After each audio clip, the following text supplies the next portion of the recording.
지난 겨울은 유난히 추웠고 참 매서웠던 것 같습니다. 이 맹렬한 추위가 도대체 언제쯤 끝이 나나 했던 것이 엊그제 같았는데 어느새 시간이 흘러 따뜻한 봄 기운이 살랑거리네요. 안녕하세요. 저는 서울에서 떡집을 혼자 운영하는 33살의 여성입니다. 사연을 쓰기 위해 저의 지난 몇 년을 떠올려 보니 다사다난이라는 단어가 떠오릅니다.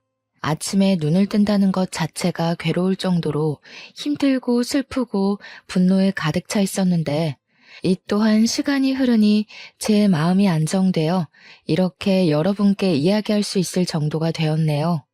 아직도 제 마음의 상처는 여전하지만 오늘 이 자리를 통해 저의 아픈 과거를 훌훌 털어버리고 싶어 사연을 보내봅니다. 저희 부모님은 제가 아주 어릴 때부터 서울에서 떡집을 하고 계셨습니다. 직접 운영하셨던 것은 아니고 떡집을 운영하시는 사장님 부부가 따로 계시고 저희 부모님은 사장님 부부 밑에서 일을 하셨어요. 사장님 부부는 저희 부모님께 떡 만드는 다양한 기술을 알려주시기도 하시고 제가 떡집에 놀러 가면 정말 잘 놀아주셨습니다. 또한 제가 부모님께 혼나서 풀이 죽어 있으면 사장님 부부는 제 옆에서 혼난 이야기를 다 들어주셨고 때로는 제 기분이 풀어지도록 부모님을 혼내준다고 하셨어요. 그러면서 갓 나온 뜨끈한 떡을 주시곤 했는데 그때 그 떡이 얼마나 맛있었던지 모르겠습니다.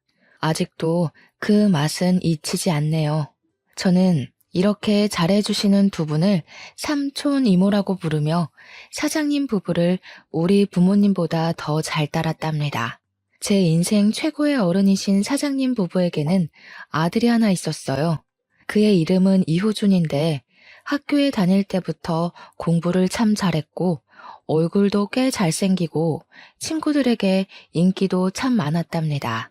거의 매학년 반장을 했었고 전교 회장도 꽤 했었습니다. 호준이의 부모님과 저의 부모님이 같은 떡집에서 일하시다 보니 저와 호준이는 매일 붙어 다니며 같이 등하교했어요.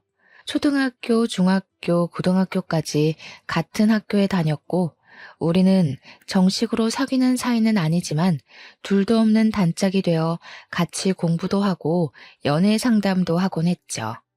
호준이는 단순한 동네 친구를 넘어 가족 같은 사이였답니다. 우리는 고등학교 졸업을 하며 처음으로 다른 길을 걷게 되었어요.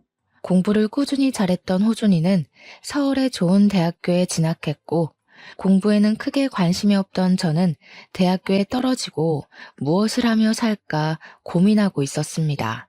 딱히 하고 싶은 것이 없던 저는 부모님을 따라다니며 떡집으로 출근했어요. 처음에는 그곳에서 청소나 정리를 하며 용돈이나 조금 벌어볼 생각으로 다녔는데 옆에서 보니 떡 만드는 것이 꽤 재밌어 보이더군요. 그래서 사장님 부부께 부탁해서 떡 만드는 것을 배웠습니다. 사장님 부부는 밖에서 열심히 일해야 하는 젊은 사람이 왜 떡을 만드냐고 하셨지만 그래도 싫지는 않으셨는지 물어보면 하나부터 열까지 다 자세히 알려주셨어요. 저희 부모님도 하고 싶은 것이 생길 때까지만 하라고 하시며 제가 떡 만드는 기술을 배우는 것에 대해 크게 뭐라 하시지는 않았습니다. 떡집은 일반 직장인과 다르게 새벽부터 문을 열어야 해서 새벽 4시에는 5시까지 출근해야 했어요. 새벽에 일어나는 것이 정말 힘들었지만 일할 때만큼은 그 피곤을 다 잊을 정도로 재밌었답니다. 그렇게 부모님이 다니시던 떡집에서 일하며 떡 만드는 기술을 배우고 익히다 보니 어느덧 제 나이가 30살이 되었어요. 서당께 3년이면 붕어를 읊는다는 말처럼 저도 10년이 지나니 이제는 사장님이나 부모님 없이도 혼자서 떡 대부분을 만들 수 있었습니다. 물론 사장님의 손맛보다는 덜하지만요. 호준이는 그동안 대학교를 졸업하고 대기업에 취업했어요. 우리는 각자의 삶을 살아가느라 바쁘기는 했지만 종종 연락을 주고받았고 시간이 맞을 때는 같이 맛있는 음식을 먹으러 다녔습니다. 어쩌다 보니 우리는 매일 보았고 하루라도 보지 않으면 자꾸 생각이 나곤 했어요. 그러던 어느 날 저와 호준이가 둘이서 술을 먹고 이런저런 이야기를 하다가 우리가 서로에게 느낀 이 감정이 단순한 우정이 아닐 수도 있겠다는 생각이 들었습니다. 어릴 때부터 옆에 붙어 있어서 심장이 쿵 내려앉는 그런 설레는 감정은 없지만 그래도 없으면 허전하고 보고 싶은 이 감정이 사랑인 것 같았어요. 호준이 역시 저와 같은 마음이었고 그때부터 우리는 연인이 되었습니다. 그렇게 만난 지 1년이 흘러 우리의 사이는 더 깊어지고 부모님과 사장님께도 우리의 교제 사실을 말씀드렸어요. 오랜 세월을 알고 지냈지만 그래도 막상 말하려니 걱정도 되고 많이 떨리더라고요. 그러나 저의 걱정이 무색할 정도로 사장님 부부는 우리의 만남을 축하해 주셨습니다. 그러면서 저를 오랜 세월 동안 보면서 우리 아들의 짝이 되었으면 좋겠다고 생각했는데 정말 그렇게 되어서 너무 기쁘다며 이제 딸이 하나 생겼다고 생각할 테니 서로 잘 만나고 결혼도 하라고 하셨답니다. 저희 부모님 역시 호준이 정도라면 충분히 멋진 남편감이라며 잘 만나보라고 응원해 주셨어요. 이렇게 우리는 공식적인 연인 관계가 되었습니다. 사장님의 떡집은 날이 가면 갈수록 잘 되었어요. 특히 답례 떡 주문량이 정말 많아져서 저와 사장님 부부는 떡을 만들고 부모님은 나온 떡을 포장하고 배달을 하시곤 했습니다. 그러던 어느 날이었어요. 부모님이 사장님과 제가 만든 떡을 정성스럽게 포장해서 배달을 가셨는데 나가시고 10분 정도 지났을 무렵 아버지 번호로 전화가 왔습니다. 떡에 무슨 문제가 있나 싶어 받아보니 전화가 끊기더라고요. 뭔가 느낌이 이상해서 바로 다시 전화를 걸었는데 웬 여성분이 전화를 받았어요. 그 여성분은 자신은 구급대원이라고 하며 부모님이 타시던 자동차를 화물차가 들이받아 크게 다치셔서 지금 근처 대형 병원으로 이송 중이신 것입니다. 저와 사장님은 바로 부모님이 계시는 병원으로 달려갔어요. 응급실에 가보니 아버지는 아주 힘겹게 마지막 숨을 이어가고 계셨고 어머니는 이미 돌아가신 상태였습니다. 저는 그 모습을 보고 충격을 받아 다리에 힘이 풀려 주저앉았고 아버지는 사장님의 손을 잡고 힘겹게 무슨 말씀을 하신 뒤 다시는 눈을 뜨지 못하셨어요. 이렇게 저와 부모님은 하루아침에 어이없는 사고로 영원한 이별을 하게 되었습니다. 사장님 부부와 호준이의 도움으로 부모님의 장례식을 무사히 마치고 저는 이제는 부모님이 계시지 않는 떡집으로 출근했어요. 사장님 부부는 괜히 무리하지 말고 조금 쉬다 오라고 했지만 가만히 있으면 더 슬프고 자꾸 부모님이 생각나서 일에만 미쳐서 살았습니다. 그렇게 한 달 정도가 지났어요. 사장님이 진지하게 할 말이 있다고 하며 오늘은 일찍 가게 문을 닫고 호준이까지 불러서 다 같이 저녁을 먹자고 하셨습니다. 사장님은 그날 가게 문을 일찍 닫고 근처에 꽤 비싼 한정식 집을 가셨어요. 오랜 세월을 알고 지냈지만 같이 이런 곳을 와본 적이 없어서 도대체 무슨 말씀을 하시려고 이런 곳까지 오시나 궁금했습니다. 자리를 잡고 앉아 있는데 호준이가 들어오고 사장님은 비싼 코스 메뉴를 주문하셨어요. 그러고 나서 아주 조심스럽게 저와 호준이가 아직도 잘 만나고 있는지 물어보셨습니다. 우리는 가끔 다투기는 해도 아직 잘 만나고 있다고 말씀드렸더니 사장님께서 대뜸 둘이 결혼을 하는 것이 어떠냐고 하셨어요. 갑작스러운 사장님의 말씀에 당황스러워서 우리가 아무 말도 하지 못하고 있었습니다.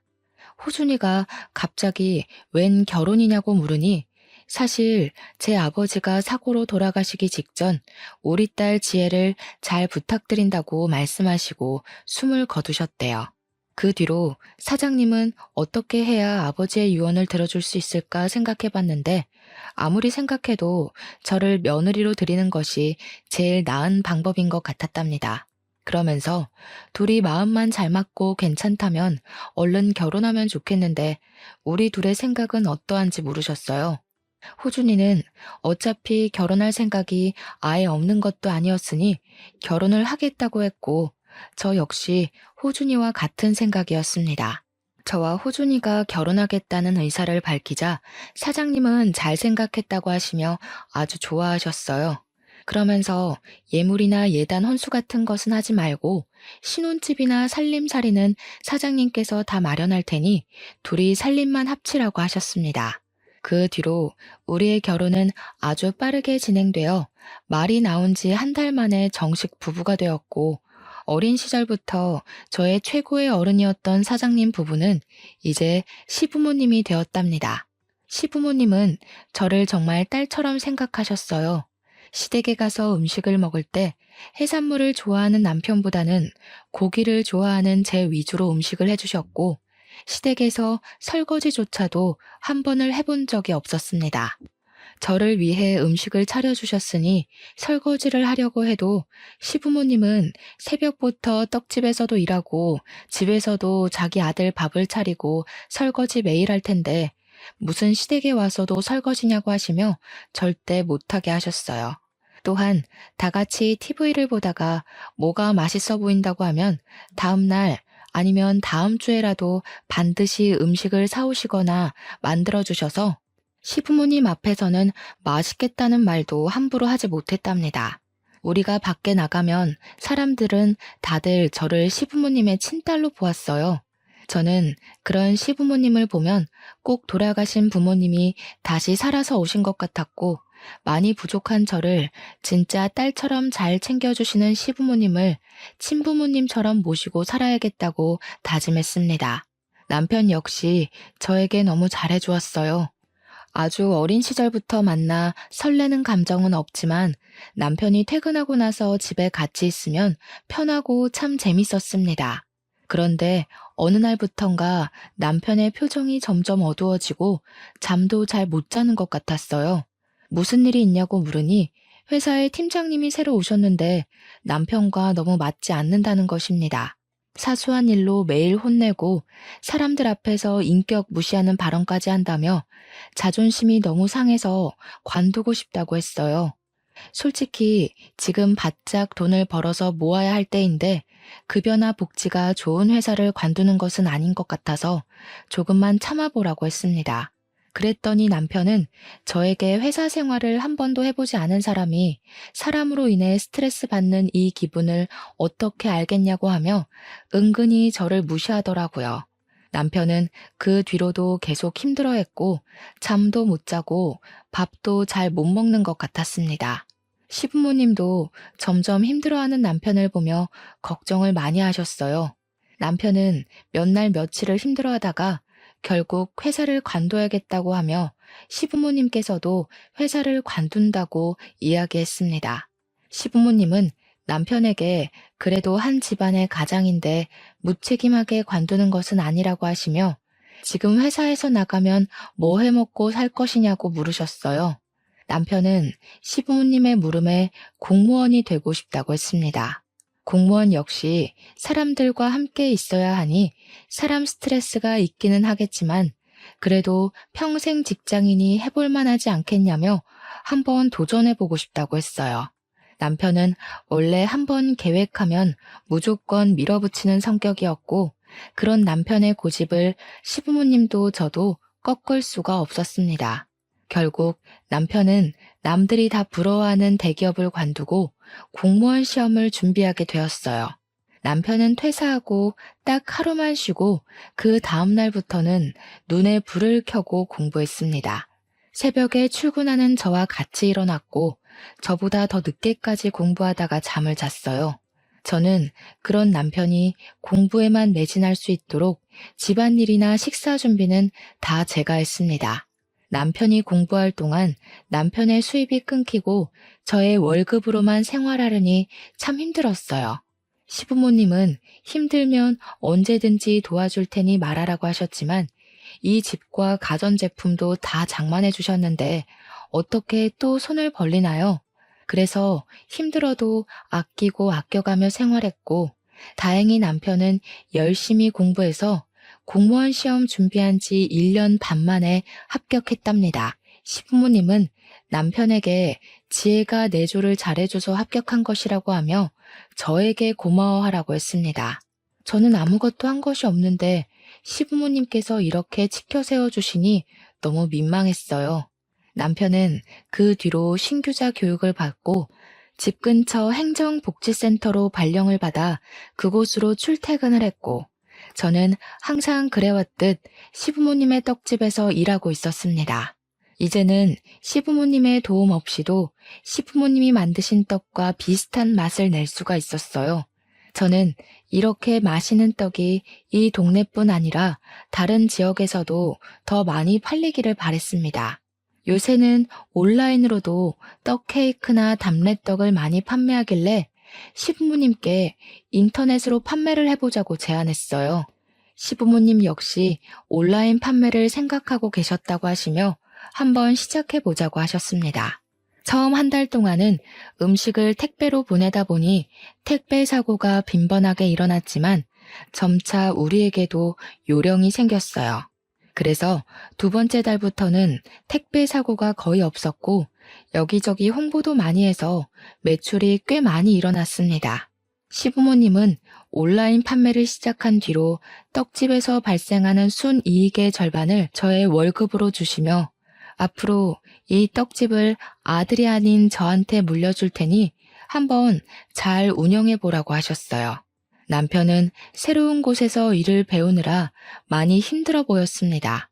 온종일 낯선 곳에서 낯선 사람들에게 일을 배우느라 많이 긴장한 눈치였고 집에 퇴근하고 오면 녹초가 되어 있었어요. 그나마 다행인 것이 지금 있는 곳에 직속 상사로 고등학교 여자 동창이 있어서 조금은 편하다고 했습니다. 그 여자 동창은 이름이 김은지인데 은진의 부모님이 꽤 큰 회사 사장님이시라 학교 다닐 때도 부잣집 딸로 유명했어요. 저는 은지가 당연히 아버지 회사에 들어갈 줄 알았는데 공무원이 되었다니 참 신기했고 적응하느라 힘든 남편에게 도움을 주니 참 고마웠습니다. 남편은 은지에게 정신적으로 많이 의지하는 것 같았어요. 행정복지센터에서는 물론 퇴근하고 집에 와서도 종종 카톡을 주고받더라고요. 일이 마치고 집에 왔는데도 직장 상사와 카톡을 주고받을 일이 뭐가 있나 궁금해서 물어봤지만 남편은 회사 업무가 퇴근하고 왔다고 끝이 아니라고 하며 원래 다들 이런다고 했습니다. 사실 저는 떡집 말고 일반 회사에서 일해본 적이 한 번도 없었기에 회사원들은 퇴근하고도 이렇게 계속 업무상의 연락을 주고받나 보다 생각했어요.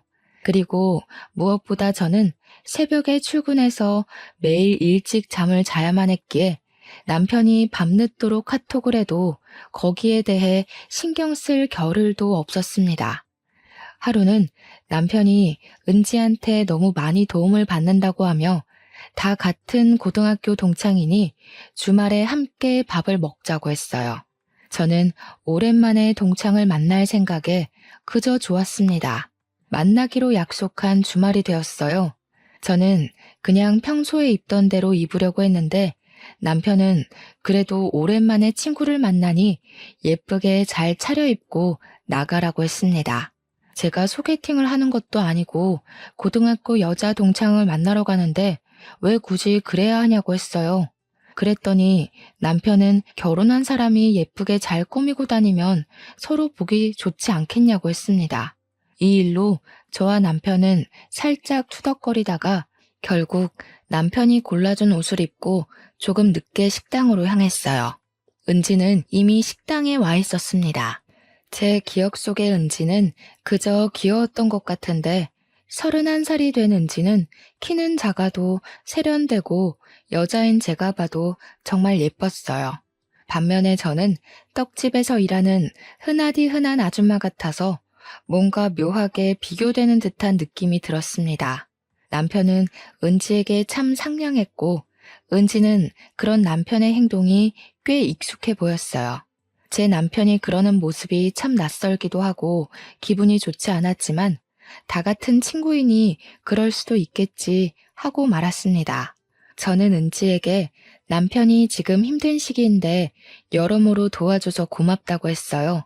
은지는 우리가 남도 아니고 같은 고등학교 나온 동창인데 당연히 도와줘야 하는 것 아니냐며 씩 웃고는 앞으로도 종종 만나서 같이 식사도 하고 놀기도 하자고 했습니다. 분명히 은지는 좋은 의도로 이야기하는 것 같았지만 왠지 모르게 뭔가가 참 불편했어요. 남편은 그런 제 속도 모르고 은지의 말이면 무조건 다 좋다고 하고 있더라고요. 남편과 은지는 좋았지만 저는 그 식사 자리가 참 불편했습니다.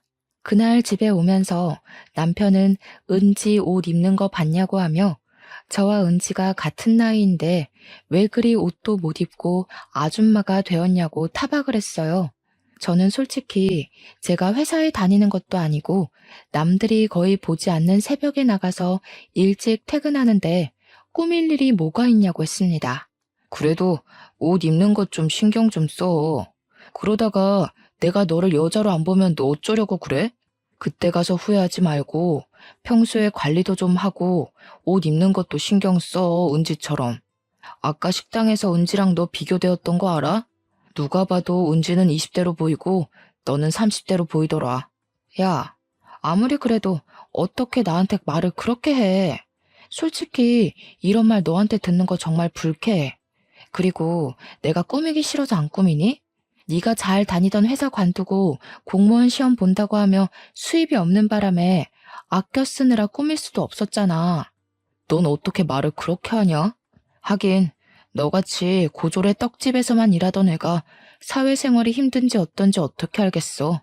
그리고 솔직히 말해서 너 같은 애가 나같이 좋은 대학교 나오고 공무원 남편 어디서 구할 수 있을 것 같아? 부모님이 한순간에 돌아가셔서 불쌍해서 결혼해줬더니만 어디에서 지금 큰 소리야? 저는 남편의 말에 크게 상처를 받았고 그날 집에 들어와서까지 싸웠고 돌아가신 부모님 생각이 나서 펑펑 울었어요. 다음 날, 전날 밤에 우는 바람에 눈이 팅팅 부은 채로 떡집에 출근했습니다. 눈도 붓고 잠도 거의 못 잔 채로 출근한 저를 본 시부모님은 무슨 일이 있었냐고 걱정하셨어요. 저는 말을 하지 않으려 했지만 시부모님이 너무 걱정하시고 자꾸 물어보셔서 어쩔 수 없이 어제 있던 일을 다 말씀드렸습니다. 시부모님은 어떻게 자기 부인한테 그런 말을 할 수가 있냐며 크게 화를 내셨고 결국 그날 저녁 남편은 퇴근하자마자 떡집으로 불려와 호되게 혼이 났어요. 남편은 저에게 말로는 미안하다고 했지만 얼굴은 전혀 미안한 표정이 아니었습니다. 그 뒤로 저와 남편은 이전과는 다르게 어색해지고 집에서도 딱 필요한 말 아니면 굳이 다른 말은 하지도 않았답니다.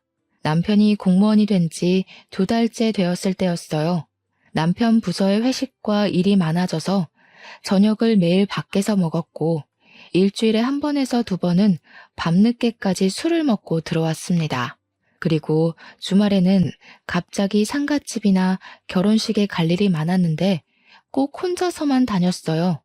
솔직히 새벽부터 떡집에서 일하고 퇴근하고 와서 남편의 저녁상을 차리느라 힘들기는 했지만 막상 매일 저녁을 밖에서 먹고 들어오니 왠지 모르게 씁쓸했습니다. 우리가 서로 안 지 오래되기는 했지만 지금 신혼이잖아요. 그런데 남편은 항상 밖으로만 다니고 저는 집에만 있으니 결혼해도 외로웠고 항상 혼자만 있는 기분이었습니다. 시부모님은 이런 우리의 모습을 보며 걱정을 하셨고 남편만 따로 불러서 저한테 잘해주라고 말씀하셨지만 여전히 남편은 밖으로만 돌아다녔어요. 그러던 어느 날이었습니다. 떡집에서 퇴근하고 집에 오다가 옆집에 사는 언니를 만났어요. 이 언니는 처음에 여기로 이사 오면서 우연히 알게 되었는데 저보다 나이는 3살이 많고 혼자 살고 있었습니다. 언니가 저에게 그동안 잘 지냈냐고 하며 신혼인데 남편이랑 사이는 어떠냐고 물어봤어요. 저는 남편이 일 때문에 바빠서 얼굴도 잘 보지 못한다고 했습니다. 언니는 저의 이야기에 심각한 표정을 지으며 사실 언니가 요새 저녁에 시내의 음식점에서 아르바이트 하는데 남편이 다른 여자와 시내를 다니는 것을 몇 번이나 봤다는 거예요. 아무리 봐도 저는 아닌 것 같은데 다정하게 손을 잡고 거의 매일 저녁 7시에서 9시 사이에 나타난다고 했습니다. 그러면서 언니는 솔직히 이 말을 할지 말지 많이 고민했지만 그래도 말은 해야 할 것 같다는 생각에 조심스럽게 말한다고 했어요. 제가 어제도 봤냐고 했더니 어제는 7시 정도에 시내에서 팔짱 끼고 걸어 다니는 것을 봤다고 했습니다. 그러면서 혹시나 해서 사진을 찍었다며 언니가 찍은 사진을 보여줬는데 보니까 남편과 은지가 팔짱을 끼고 누가 봐도 연인처럼 걸어 다니고 있었어요. 그 전날에도 사진을 찍었는데 역시나 남편과 은지였습니다. 저는 일단 언니에게 그 사진을 받은 후 집에 들어가서 남편에게 전화했지만 받지 않았어요. 의심은 가는데 전화는 받지 않으니 화가 잔뜩 난 저는 남편이 전화를 받을 때까지 계속 전화를 했습니다. 한 5번 정도 전화를 하니 그제야 남편이 전화를 받았고 바쁜데 왜 이리 전화질이냐고 짜증을 냈어요. 저는 당장 따지려다가 일하고 있으니 참고 오늘 반드시 해야 할 말이 있으니 퇴근하면 바로 들어오라고 했습니다. 남편은 겨우 그 말 하려고 전화했냐고 하며 그냥 전화를 끊어버렸어요. 그날 남편은 자정이 되어도 제가 출근하는 시각인 새벽 4시가 되어도 집에 들어오지 않았고 전화도 받지 않았습니다. 결국 저는 뜬 눈으로 밤을 새운 채 출근했고 시부모님은 초췌해진 제 얼굴을 보고 무슨 일이 있냐고 물어보셨어요. 남편이 다른 여자를 만난다는 사실을 말씀드리려다가 아직 확실한 것도 아니니 그것은 말씀드리지 않고 남편이 집에 들어오지 않았다고만 이야기했습니다. 시부모님은 결혼한 지 얼마나 됐다고 외박이냐고 하며 잠도 한숨도 못 잔 것 같은데 컨디션이 좋지 않은 날에는 일하면 사고 나니 오늘은 집에서 쉬라고 하셨어요. 저는 괜찮다고 일을 한다고 했지만 시부모님은 기어이 저를 집으로 보내셨고 시부모님의 성화에 어쩔 수 없이 집에 갔습니다. 그런데 현관문을 열고 들어가니 뭔가 이상했어요. 저는 분명히 불을 다 끄고 나왔는데 집안 불이 다 켜져 있었어요. 게다가 현관에는 남편의 신발과 웬 여자의 신발이 나란히 놓여 있더라고요. 저는 설마 하는 마음으로 집에 들어갔습니다. 부엌에서 남편의 말소리가 들려 가보니 남편과 은지가 나란히 앉아 제가 한 밑반찬을 먹으며 신혼부부처럼 아주 다정하게 이야기를 나누고 있었어요. 순간 피가 거꾸로 솟고 눈이 뒤집히며 화가 나 온몸이 부르르 떨렸습니다. 저는 남의 집에서 둘이 뭐 하는 짓이냐고 하며 소리쳤고 분노에 찬 저의 소리에 남편은 깜짝 놀라 출근해야 할 이 시간에 여기에 왜 있냐고 물어봤어요. 너 그동안 회사에서 일한다고 해놓고서 은지 얘랑 같이 있었지? 어제 옆집에 사는 언니가 그러더라. 저녁 시간에 네가 어떤 여자랑 같이 손잡고 팔짱 끼고 다정하게 다닌다고. 그래. 나 은지랑 만난 지 조금 됐어.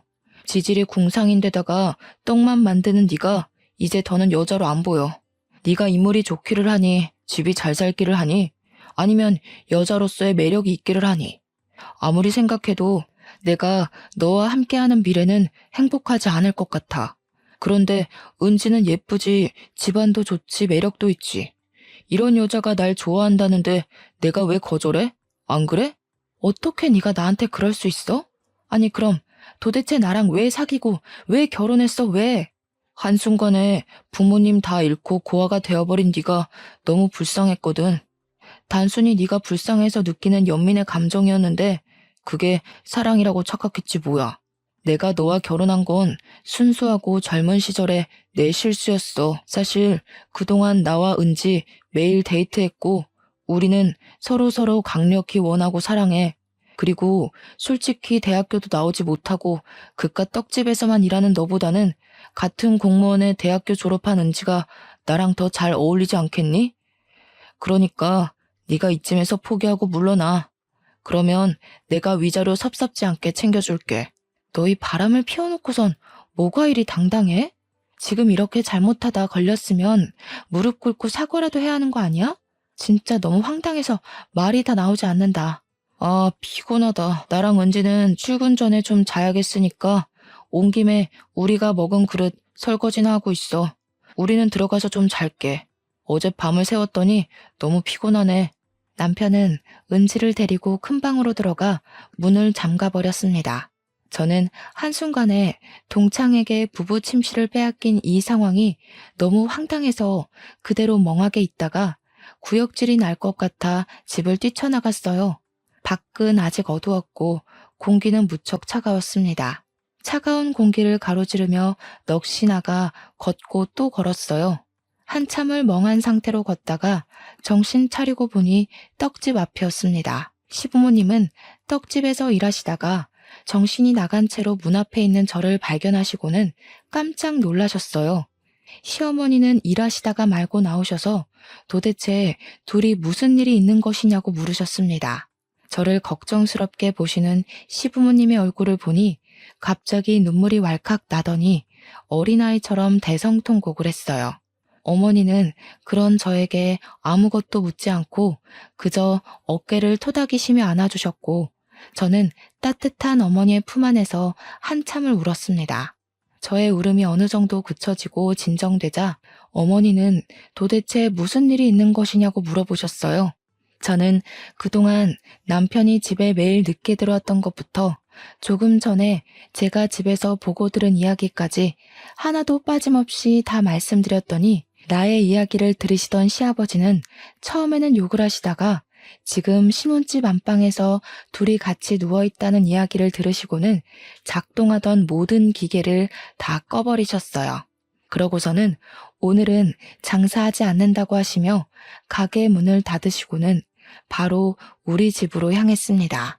시아버지는 집에 들어가자마자 바로 큰 방으로 들어가셨는데 그곳에는 남편과 은지가 서로 껴안고 누워서 잠을 자고 있었어요. 시끄러운 소리에 남편이 눈을 뜨고 이어서 은지가 눈을 떴는데 저와 시부모님이 앞에 있자 깜짝 놀라더라고요. 아버지는 화가 잔뜩 나셔서는 남편을 그야말로 개패듯이 때렸습니다. 내가 너를 이렇게 가르쳤냐? 어떻게 너 하나만 보고 결혼한 지혜를 이렇게 배신할 수가 있어? 네가 그러고도 사람이야? 이 얼빠진 놈아. 아버지, 그만 좀 때리세요. 아버지가 이러셔도 저 어쩔 수 없어요. 제가 진짜 사랑하는 사람이 은지인데 어쩌라고요. 이놈의 자식이 뭘 잘했다고 지금 눈 똑바로 뜨고 말댔구야? 이런 놈은 더 맞아야 해. 맞아야 정신을 차리지. 시아버지는 남편을 사정없이 때렸습니다. 사실 시아버지가 학창시절에 핸드볼 선수여서 손이 꽤 크시고 힘도 정말 세셔서 남편이 맞을 때마다 소리가 엄청났어요. 많이 아플 텐데도 남편은 아버지와 제게 절대 잘못했다는 이야기는 하지 않았습니다. 아버님, 그만하세요. 이러다가 호준이가 죽겠어요.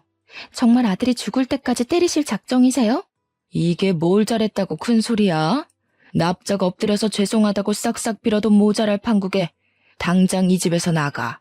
여기가 어디라고 남의 부부 침실에 함부로 기어들어와서는 어디서 이래라 저래라야? 뻔뻔한 년 같으니라고. 전 못 나갑니다.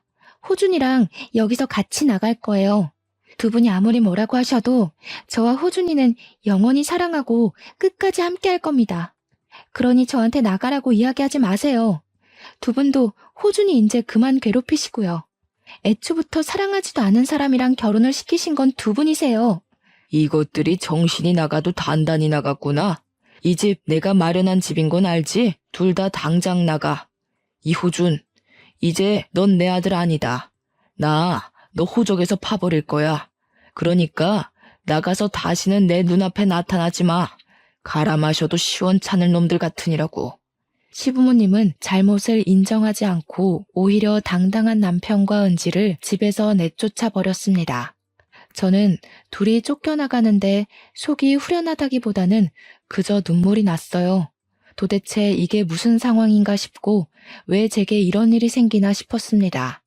시어머니는 저를 안아주시며 어깨를 토닥여 주셨고 시아버지는 둘이서 당장 갈라서라고 하셨어요. 그러시면서 호준이 저놈은 이제 아버지의 아들이 아니고 저를 딸로 생각할 테니 우리 셋이서 같이 살자고 하셨습니다. 그리고 저에게 아들을 못나게 키워서 고생시킨 것 같아 정말 미안하다고 하셨어요. 저는 시부모님의 손을 꼭 잡으며 저의 마음 알아주시고 위로해 주셔서 감사하다고 했습니다.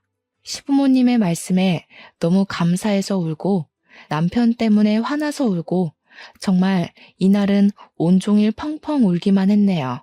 시부모님은 제가 괜찮다면 일단 이 집에서 시댁에서 같이 살자고 하셨어요.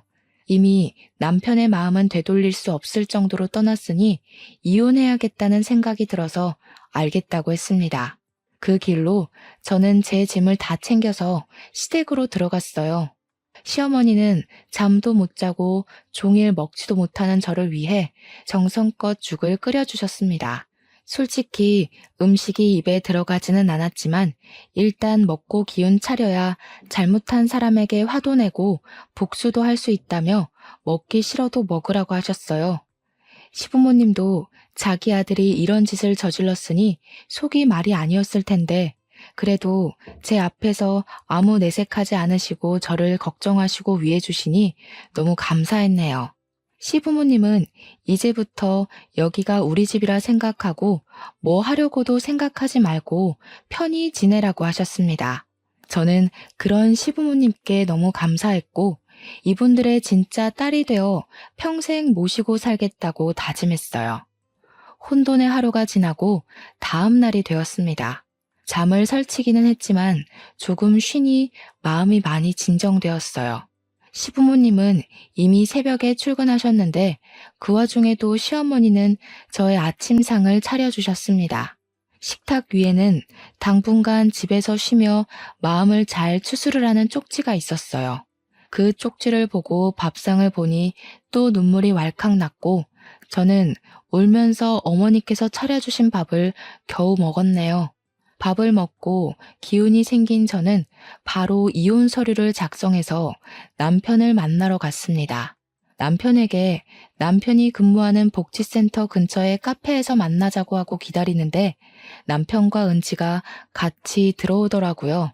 제가 이혼 서류를 내미니 남편은 기다렸다는 듯이 바로 이혼하자고 했습니다. 이혼해줘서 고마워. 사실 네가 고등학교밖에 나오지 않았고 그동안 떡만 만들었다길래 무식할 것 같아서 말이나 잘 통할까 싶었는데 그래도 잘 알아먹고 먼저 이혼하자고 하니 다행이네. 뭐 이렇게 되었으니 너도 이제 앞으로는 잘 먹고 잘 살길 바래. 참, 여기 오는 길에 내가 돈 좀 뽑았어. 위자료라 생각하고 이 돈 받고 예쁜 옷도 좀 사드리고 해. 그래야 얼른 남자 만나서 시집가지. 안 그래? 은지는 마지막 순간까지 제 속을 후벼 팠습니다. 제 앞에서 아주 거만한 표정으로 돈봉투를 주고 전 남편의 팔짱을 끼고 나가는데 정말 화가 머리끝까지 났어요. 당장 머리채라도 붙잡고 싶었지만 카페이고 손님도 많아서 일단 참았습니다. 솔직히 결혼해서 같이 산 날도 얼마 되지 않았고 아이도 없으니 그냥 조용히 이혼하려고 했는데 그 거만한 꼬락서니를 보니 도무지 안 되겠더라고요. 저는 이들이 절대 잘 살지 못하도록 복수하기로 마음을 먹었습니다. 어떻게 하면 그들이 가장 힘들어할지 생각을 하다가 남편이 공무원이 된 것을 아주 자랑스럽게 여기던 것이 생각났어요. 그리고 남편이 행정복지센터로 발령받은 지 6개월이 안 돼서 아직은 정식 공무원이 아닌 15기간이었습니다. 제가 알기로는 이 15기간에 공무원으로서 자질이 부족하다고 판단되는 경우 잘릴 수도 있다고 들었어요. 바로 이 점을 이용해서 복수하기로 했습니다. 저는 일단 옆집 언니에게 받았던 남편과 은지의 데이트 사진을 프린트했어요. 사진 밑에는 이호주는 결혼까지 한 자기 부인을 버리고 같은 곳에서 같은 공무원으로 근무하고 있는 은지와 바람이 나서 이혼을 요구하고 있다는 글을 적었습니다.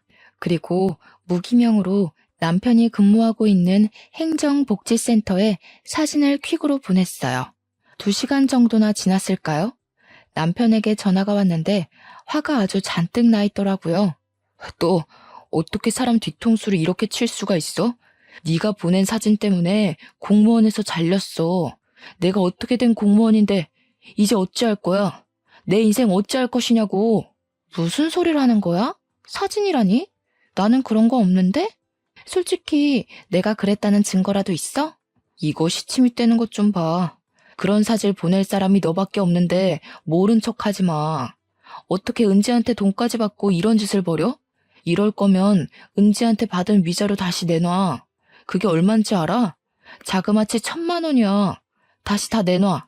그럼 이 위자료 다시 반환하고 우리 이혼 소송해볼까? 아무 잘못 없는 내가 유리할까? 아니면 바람 피운 네가 더 유리할까? 남편은 제 말에 아무 말도 하지 못했습니다. 저는 남편에게 바람 피운 사람들끼리 만나서 잘 먹고 잘 살아보라고 하며 전화를 끊었어요.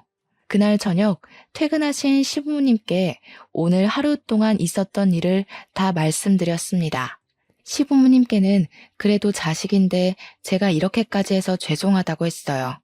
시부모님은 무슨 그런 소리를 하냐며 이제는 그 자식은 내 자식 아니니까 밖에서 굶어 죽든 말든 신경 쓰지 않을 것이라고 하셨습니다. 그러면서 저에게 통장 하나를 건네주셨어요. 이게 무엇이냐고 물으니 저희 부모님 몫으로 챙겨둔 퇴직금이었는데 그 퇴직금에 돈을 조금 보태서 1억을 만들었다고 하셨습니다. 지금은 너무 몸과 마음이 힘드니 한 달 정도 쉬었다가 이 돈으로 저만의 떡집을 운영해 보라고 하셨어요. 저는 아직 시부모님과 함께 있고 싶어서 거절했지만 시부모님은 이제 떡도 잘 만들고 배울 것은 다 배운 것 같으니 독립해서 더 크게 성장해 보라고 하셨습니다. 이미 두 분이 좋은 가게 자리까지 알아봐 두셨더라고요. 시어머니는 사실 이런 생각은 몇 년 전부터 하고 계셨고 저희 부모님의 유언을 지키기 위해서라도 이 돈을 받아달라고 하셨습니다. 너무 간절히 말씀하시는데 이런 시부모님의 제안을 거절만 하는 것은 아닌 것 같아 마지못해 알겠다고 했네요. 그리고 한 달 후 저는 시부모님의 도움으로 떡집을 차렸습니다. 떡집 이름은 돌아가신 부모님의 이름을 한 글자씩 따서 지었어요. 시부모님이 저의 떡집이 잘 되도록 적극적으로 홍보해 주셔서 처음 치고는 꽤 좋은 성과를 내고 있답니다. 그리고 남편과 저는 숙려 기간을 가진 후 이혼을 했습니다. 전 남편과 은지는 일하던 행정복지센터에서 쫓겨나고 은지는 유부남과 바람피웠던 사실을 부모님도 알게 돼 빈털터리로 집에서도 쫓겨났어요. 부모님과 다니던 회사에서 쫓겨난 이들은 그동안 벌었던 돈으로 겨우겨우 원룸을 구해서 살고 있다고 합니다. 여기까지가 저의 지난날 다사다난했던 이야기입니다. 부모님이 돌아가시고 나서부터 전 남편의 바람까지 그 당시에는 도대체 내가 무슨 잘못을 저질렀길래 이런 일이 생기나 하는 생각이 들었어요. 너무 힘들었는데 그때마다 제가 쓰러지지 않게 붙잡아 주신 것은 저의 시부모님이셨습니다. 저를 끝까지 놓지 않고 돌봐주신 시부모님이 계시지 않았다면 아마 저는 이 힘듦을 이겨내지 못하고 부모님을 따라갔을 것 같아요. 저는 지금도 여전히 시부모님과 함께 살고 있습니다. 여전히 저를 딸처럼 생각하시며 설거지도 집안일도 일절시키시지 않고 정말 친딸처럼 잘 대해주시고 계세요. 그런 시부모님께 너무 감사드리고 진짜 딸처럼 평생 효도하며 모시고 살 것입니다. 솔직히 그동안 쑥스러워서 이런 얘기 못했지만 이 자리를 빌려 시부모님께 진짜 사랑하고 고맙다고 말씀드리고 싶네요. 다들 행복한 일들만 가득한 마음 따뜻한 봄날이 되시기를 진심으로 기원하며 이제 저의 사연을 마쳐볼까 합니다. 들어주셔서 감사합니다.